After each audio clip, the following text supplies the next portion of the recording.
Hello and welcome to this week's episode of Build Value by Choice. I'm your host, Nana Bonsu, President and CEO of Infinite Horizons Incorporated. We offer a unique system and methodology to help business owners stay competitive in any environment. You can reach us at www.infhorizons.com and book an appointment to learn more about our services. Don't forget to subscribe, share, and leave us a rating or a review. And also don't forget to leave us a comment on the show's Facebook community page and give us a feedback on this episode and tell us whatever topics or guests you'd like to hear from in the future. This is a special episode because it happens to be our 50th episode. And for that, we have our free ebook for listeners. And you can check us out at https://bits.ly/productize with a Z ebook 1 to download it for free. It's an ebook to help you productize and scale your service business. Now on to today's guest. My guest for today's special 50th episode is Vinay Raman. Vinay is the CEO of CAARMO and helps businesses and employees unlock their hidden potential opportunities to maximize and risk to mitigate through their performance intelligence software tool. Vinay helps business leaders become better leaders and drives effective business growth. He also helps business leaders and their people live intentionally in alignment with their why and with that great mindset. Vinay, welcome to the show. And thank you so much for having me. I appreciate the opportunity. Wonderful. Can we start off with your entrepreneurial background and journey? Gosh, yeah, sure. I think unlike most kids who may have started talking about how they set up their first lemonade stand, as a 9-year-old, I had the stock market charts that came out sort of in the financial pages. I had them on my closet. I had them every week. I would tear them down and put up the next week, and I would watch them because I knew the performance of companies had a lot to do with the numbers. It's funny that I say that because I was studying numbers when I was 7 and 8 years old, and my parents never really traded stocks. So my entrepreneurial journey started maybe back at 7. Started my first company when I was 17. As a 17-year-old, made a $22,000 in a summer, which is a good chunk of change for a 22-year-old. I was bitten by the bug, but I started to quickly realize that being successful in business has nothing to do with this right here. It has actually more to do with kind of down here, sort of in your heart and kind of where your desire to go. And the more I could unlock the desire of my heart and that of others and pair it with my head and my intellect and the intellect of others, gosh, there's real magic. So 7 companies later, I think I'm starting to finally understand what I'm saying here. That makes sense. Yeah. I'm sure. Yeah, after 6 or 7, you kind of know your way around a little bit. Yeah. So could you tell us a little bit more about your current company, CAARMO, and what it does? Yeah, sure. So I found, let me talk about myself. I've always found that there's really kind of 2 parts to me. There's the numbers, the data, the analytics, and my background is in math and computer science, artificial intelligence, machine learning. Very numbers, data, metrics, KPIs, performance indicator centric. But there's this human side of me too that has always existed, and I've always seen myself as having to try to choose which one I am. Am I a people person or am I a numbers results person? And I think what I found myself is that's the wrong question. They're not 2 different choices. It's not like work-life balance. You don't choose work or you don't choose life. You choose both. It's really more of how do you constantly keep adjusting that shifting balance, because both of them are things that you have to choose. So as a company, we help organizations see the data that's already in the company and how that balance is constantly adjusting in real time. Because once you can start to see that seesaw as it's teetering back and forth, I think that's what's really scary. Standing in the middle of that seesaw is a very unsettled, unbalanced position to be. If I was a leader standing in the middle of that seesaw, I might feel like I'm falling down all the time. But if I could start to see that the right side is going up or the left side is going up, if the analogy is working here, I can anticipate that and I can adjust to those changes in real time. So as a company, we take the data in a company so that leaders can be more effective because they can anticipate and see those changes as they happen in real time.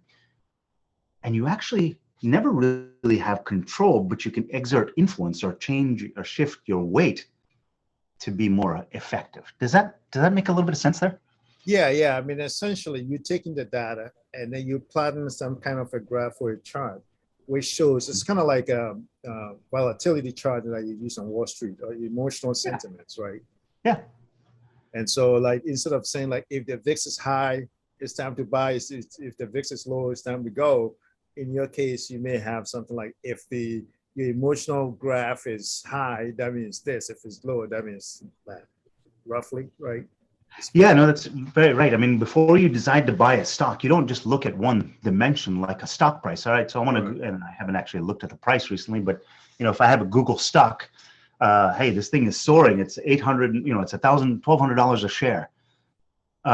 Some people may say, oh, if it's 1,200, that means there's lots of confidence in that share from others. I want to buy it because I think it's going to go to 1,500. Some others say, $1,200 is too rich for my taste. I don't want to buy any of that stock. It's too much. Even though the stock price is exactly the same at 1,200, two people look at it completely differently. So you need more information to be able to make a holistic judgment as to, is this right for me or is it not right for me? What do I want in the future? Do I want long-term growth or do I want a short-term gain? If I'm going to put $1,200 in to get a $40 gain, that's a really expensive buy. My internal rate of return is not good. So you need to have a more holistic story of what's happening because you're constantly making decisions based on kind of how the markets are adjusting and COVID and employees and stuff shift. Does that make sense?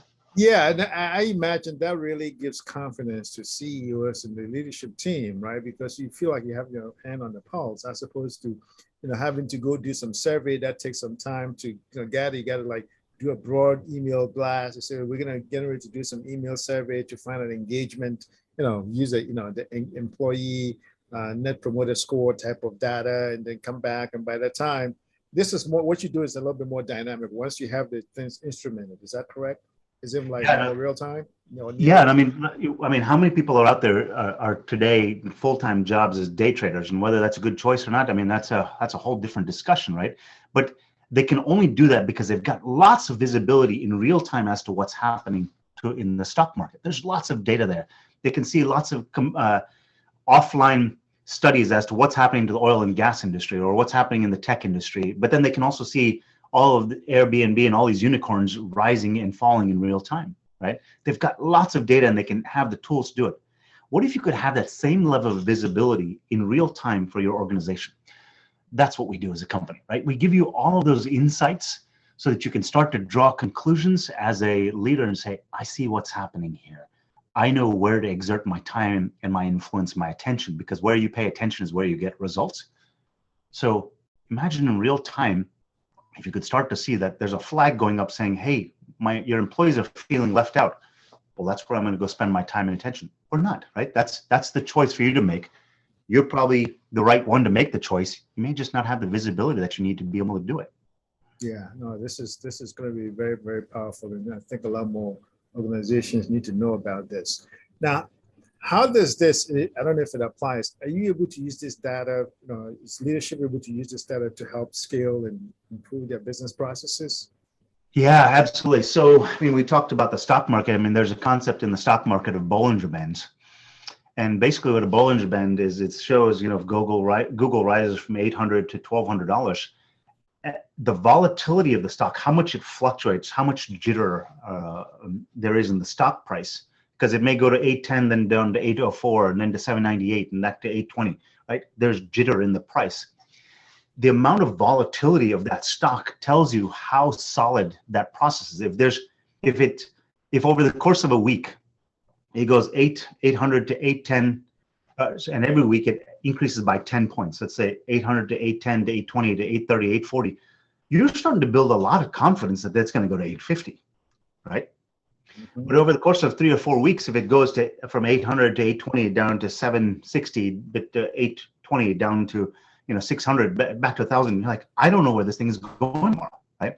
So the more jitter there is in the process, the more jitter there is in the volatility of that stock, the less confidence you have in it. So imagine we take all this data about how your employees are performing, how your customers are employing, how processes are working within your organization. You can start to see that jitter.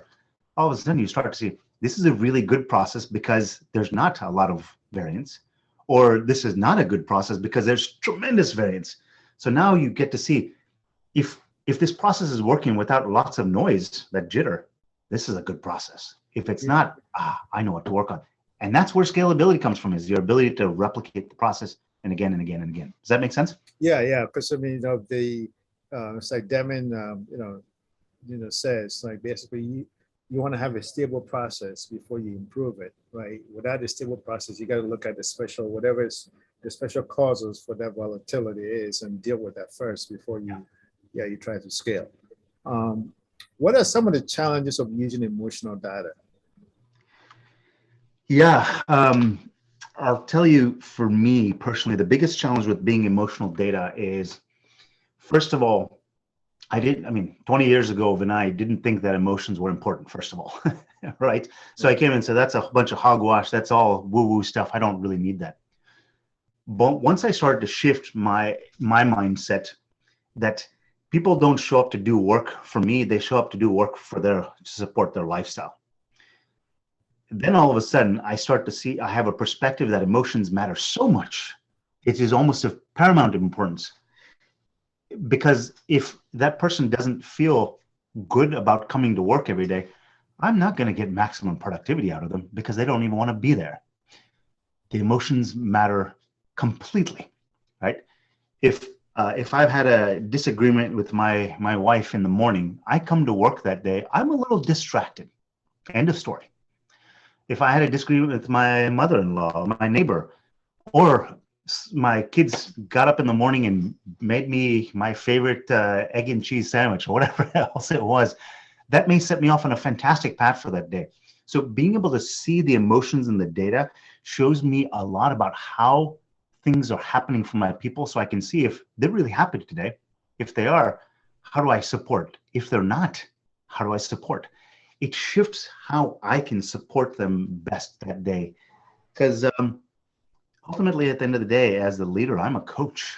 I am a facilitator. I'm one who empowers. I don't actually do the job. They do. So seeing the emotion shows me how strong they are today, if that makes some sense. Yeah.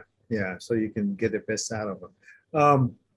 What are the elements of emotional data? If you can kind of help define a little bit, we need some terminology on what is, because I mean, is it somebody's, I don't know, what are their demographics? How do you define, emotional data? So consider we have two people doing exactly the same role, and I've worked with a number of companies in field service trade companies. So I'm going to talk about a pest control company for right now. Pest control company has hired a technician to come out and spray for bugs around the house, right? People don't want bugs coming into their house, and you live close to woods, so you don't want ants, you don't want spiders, you don't want cockroaches inside your house. Okay, so we have two people who come to that same exact role. One person is an introvert, one person is an extrovert. They're just going to operate differently just by virtue of one person likes talking to people, one person gets energy from talking to people, other person does not get so much energy, right? So if I can see the introvert, because their productivity is very good, technically they're solid, so their ability to do the service right the first time is very high, right? Their ability to make it on time to the appointment is very high, but their net promoter scores, their customer service scores are very low. Hold on, they're very good at their effectiveness as a technician, but their scores are low. Why? Because they're uncomfortable with talking to people. That's just not their personality. So now, as a leader, I can say, it's because they're a little more introverted. So now I can say to them, hey, let me give you 3 questions to ask each one of your customers before you leave. First of all, did you know that I'm done? And they said, no. Well, let me walk you through what I just did. I did this, this, and this. Do you have any questions for me? No, actually, that was a fantastic explanation because they're so good at their job. And if I send a survey in your direction, would you be willing to give me an answer on that? Give me a positive response on that? Yeah. all of a sudden that net promoter score jumps to the roof because the introvert didn't know how to do that. You can see that in the emotion of the graph, right? Alternatively, if you have someone who's an extrovert, you can see that their net promoter scores, their customer service scores are fantastic, and they're spending a lot of time on site, and they get lots of referrals for new jobs because they love having conversations, but their efficiency scores and their callback scores, not so good. So technical stuff, not so good, but very gregarious, right? We can impart to them why it's important to do well at getting the job done, and maybe how to curtail some of those conversations, but still have that relationship with your customer. Two people, same exact role, but different personalities. Does that make sense? Yeah, I'm kind of want to drill a little bit, like, how do you know somebody's an introvert? What kind of data set, informs you, or needs to be put together? I mean, obviously there's some proprietary algorithm, but I'm just saying that, within the company, so without doing unless you have to like do some kind of survey to gather some data, I'm trying to think of within a company what data elements, whether it's within even HR, within even the normal cause of, timesheets and stuff like that, that you can pull that will inform if somebody's an extrovert or an introvert, or, whatever the emotional state is. Yeah. So I'll tell you the secret. That's not the secret here. You don't actually need any surveys. You don't need any employee experience assessments. You don't need any of that stuff. The data that you already have in the company, if presented, most people look at those as spreadsheets. You can't see that in spreadsheets. When you start to see them, we use radar graphs or spider charts, which are radial charts where each line is a different axis, right? I'll be more than happy to provide an example if people want to see it. When you start to see that, the emotions actually start to come out by themselves. And let me tell you where I learned to see this. I'm a little bit of a car nut. So I love reading about cars because I like going out to the racetrack.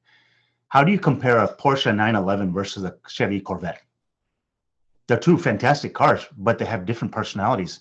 But when you put them on a radar graph where you can see that their acceleration is about the same, but one is fantastic on turns in terms of the G-forces that can pull. One can pull 0.98 Gs on a turn. The other one can pull 1.01 Gs on a turn. You're like, oh, wow, I'm starting to get a little bit of a sense of what is different. The acceleration or the lap times that it finishes, how much is the cost of the vehicle? What are the braking? The Corvette can goes from 0 to 60 in 121 feet, but the Porsche does 106 feet. Wow, you're starting to see dimensionality of this Porsche and this Corvette already, how they're different vehicles, right? The data is already there. It's how you present it that is making it difficult to see the emotion. It's kind of like ragu sauce. It's already in there. Right. That's interesting. Do you focus on specific industries, or are you like open to all industries? Yeah, I've been asked that question a lot. We went laser focused on an industry just because they have lots of remote employees, because we saw that there was a massive need to be able to manage. I mean, even just in the last 3 years, being able to manage employees remotely. How do you know that they're being productive when you can't watch over their shoulder because they're out in a vehicle servicing your customer that you may never actually touch? So we focused in there, but what we found over time is as we started working with insurance carriers, we started looking with medical providers. It doesn't matter. The emotion is already built into the data in how you can holistically see that picture of that human. Because what you'll start to find is that if you have 10 employees in a particular role, there's an average for what all of them do. Here's what they all do about the same, okay? But then you'll start to see that Jack has got this talent, and Sally's got this talent, and Kenny's got this talent, and Susie's got this talent, right? You'll start to see the individual superpowers of each one of those because they naturally perform well. And that's where the emotions come into play. You see where they have an affinity and where they don't. And that's where you can start to see the frustration, the angst, the anxiety, but also the joy and the happiness. Now, I want to pivot back to performance. So, you mentioned your early introduction to the stock market. Now, I know that the emotional graphs can be used by the leaders and the CEO to manage the organization. What about, is there like some predictive quality to it? Can you use that to predict based on trends which company, because for example, you compare the, as an example, the Porsche 911 to the Corvette. Yep. Can you take 2 or 3 different companies, look at the emotional graph, and be able to predict, like in 3 or 5 years' time, this person's going to come, this company's going to come out on top versus the other? Yeah, so let me kind of talk about a pathway here. So once I make sort of that bridge in that pathway, then I think you'll start to see how predictive it can be, right? So a lot of people take a look at data, and that is the facts, that is the truth of what has happened. But data is historical, right? It only looks backwards and kind of shows you if nothing changes, this is exactly how things are going to go, right? So, but in and of itself, data is already predictive in the sense that it shows you what pattern is occurring, right? Now, on the other side of the spectrum, we have the narrative that exists in the mind of the leadership, and even in the employees, right? This is where I'd like to take it. So we have this pattern and trend that's occurring, and we have this narrative or desired outcome that we have in the leaders. The bridge between them is the storytelling. Being able to see that data, saying, am I seeing how this story evolves where I get to this outcome? Does that make sense? Mm-hmm. Mm-hmm. A lot of people want to be effective leaders, and they say, I have this desire and I've got to push people to do this, but they can't see how where they are today is going to get them there, right? And what steps they're taking are leading them in that direction. They want to go to the top of the Mount Everest, but you took a flight to Paris. Well, you're not going to get to Mount Everest, right?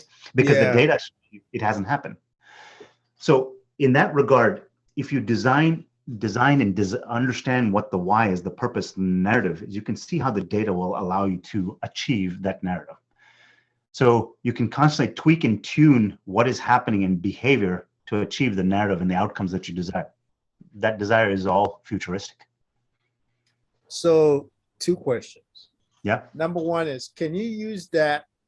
Let's just say that you have an emotional graph that you're like, okay, this makes the company stable. This is what we want. Based on the mood and the graph is confirming what I, as the CEO, sees as, okay, we have a fairly emotionally stable company. Mm-hmm. Can we use that to make sure when we recruit and when we're hiring, that it gives an emotional profile for what we're looking for? Yeah. Oh my gosh. What an insightful question there. Yes, absolutely. So what we find is that I talked to this one company, the chief operating officer. They've got about 2,200 people spread across the United States doing things for them.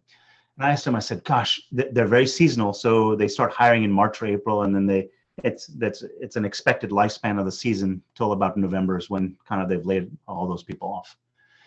I said, in order to be able to hire 2,200 people across 140 different offices, you must have a fantastic onboarding process and a culture. And this was what was telling. He said, yeah, Vinay, it's actually more of kind of a complete chicken with its head cut off kind of process for 2.5 months. I was like, oh my gosh, that must be an absolute nightmare, because you can't actually know until 2 months later that somebody is on the right path because you're only looking at production numbers for that individual. Contrast that with when we're gathering this data, we know the archetype or the profile of what we want somebody to be producing at, who's producing well in that role.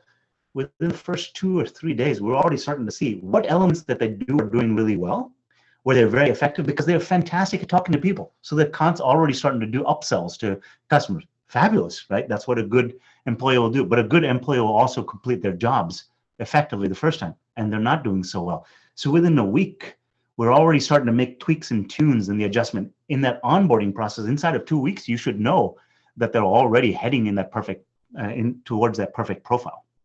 And if not, why?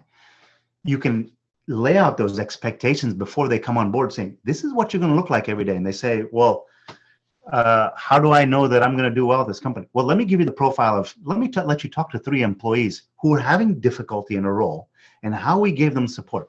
How many companies will show you that and can show you quantitative results around that? You want to talk about how you're going to get somebody to buy into your company? Show them you're going to give them not just support, the support that they need to become superstars. Yeah, that's exactly what you can do with this stuff. That's fantastic. Now, is there any concern, or has anybody expressed any concern that, just like any other tool, any other kind of data set, that it could be used for manipulation? Yes, that question has come up.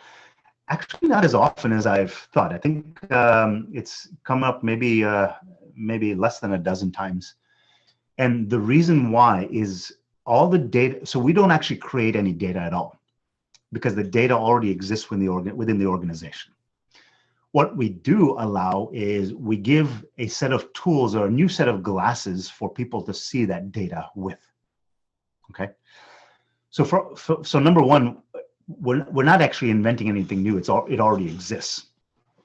And what actually often happens is, look, whether you're working on a personal or professional level, all people just want to be seen. That's really it. When you start to leverage this data and you start to go to an employee and say, hey, look, and this is part of that mindset shift, right? In terms of the emotions are super important. You go to them and say, hey, Jack, I see you've been here in this company for 3 weeks now. And I know you've been starting to struggle a little bit with your effectiveness or efficiency at customer visits. Do you need any support there? Right? If you use it in that regard, Jack is going to lean forward 3 weeks in, still enamored with the company, still excited to be a brand new person and say, yeah, I got a couple questions. Who do I ask for help? Right? They're actually going to love it. They would love having that level of attention and support. And that's what we've started to find a lot, is that we thought that a lot of employees very early on would be very scared. Oh, big brother. Actually, they're absolutely loving the fact that their management is actually leaning into them and giving them specific tailored support, not for everybody, for them. We've actually got most managers and employees coming back to us saying, what else can you tell us about us? Yeah, that's fantastic. So, I mean, just within maybe a minute or two, can you make the case for why companies that are not looking at emotional graphs and empathy graphs, why they should be getting there like today, not wait till tomorrow, why they should add it to their arsenal? Let me start with some numbers. I worked with one company. It's got 87 employees. We put them into our system. Very quick analysis. We found 17 of those 87 employees were highly effective, and the other 70 were not. And we found if they could take specific steps with each one of those 70 employees to make them highly effective, they were making $139,000 a day today as a company. And in those 70, if they moved them up to that highly effective range, was another $40,000 a day, which is about a 29% lift in revenue. Right? Massive number, right? Wow. And that's the number we usually see, is between 20 and 30% lift that is being left on the table today. And all that's required is to give you the roadmap to how to unlock it. It's already there. And I told them, so you're a $39.5 million company that's disguised as a $30 million company. Are you guys okay with that? Yeah, that's a good business case, because one of the, I mean, and that's a huge, like 20 to 30%, because not too many, the percentage of companies that are able to grow their revenues like for that amount, per year is actually quite low. I think it's like 10% or something like that is very low. So that's a huge ROI business case for your tool. That's right. Yeah. That's right. And yeah, go ahead. If I could add one last piece, is consider that 29%. The cost for that 29% are mostly variable costs as opposed to fixed costs. Those fixed costs are already been borne. So not only is that 29% more revenue, it's highly profitable revenue. The costs, I mean, rent is already borne. The cost of the vehicles, the cost of the software, it's already been borne by that $30 million company, right? So that extra $9 million sitting on the table is highly profitable stuff. Yeah, and your software is cloud-based, and is this something? Do they need to install anything? Do you know what does the engagement look like? Just if you guys can do it in a minute or less. Yeah, sure. So there's 3 ways they can get data to it. So it is completely cloud-based, so they can access it via the web or mobile phone or tablet. They essentially can send us CSVs if they would like to do that, and we just ingest that automatically. We can tap into APIs, so it's completely automated. That setup process probably takes anywhere from 2 to 6 weeks, depending on how complex they want to do it. But after 2 weeks, 6 weeks, it's completely automated. That's it, and there's no change to the culture of processes. It just starts working and spitting out these behavioral graphs. Yeah, just real quick for the purpose of people that may not be technical, API is the application programming interface that allows 2 different systems to talk to each other. It's like a key that allows 2 doors to open to each other. So that's right. Thank you so very much, Vinay. This was great and awesome. It went by kind of fast. How can people get in contact with you if they want to learn more about CAARMO or follow you personally? Yeah, I'm on LinkedIn. You can follow me on LinkedIn. Vinay Raman is my name, or my company is CAARMO, CAARMO, or you can email me directly if you'd like, VINAY at CAARMO.com. Reach out if I can help you on your journey. I'd love to help. I think it's the right thing to do for people, not just for my purposes. Yeah, and people can actually give it like a try. Is there like a free trial if they're curious about it? Yeah, absolutely. There's actually a bunch of assessments. We just finished one called an employee and priority and alignment assessment. If we can start to show you how we can give you a clarity score for your organization, so you can see from senior management always to the kind of the people who just started, the junior level folks, how much clarity there's in the organization.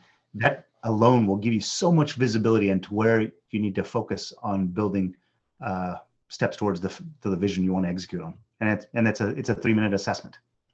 Wonderful. Well, again, thank you very much. And so next week, bye for now. Thank you.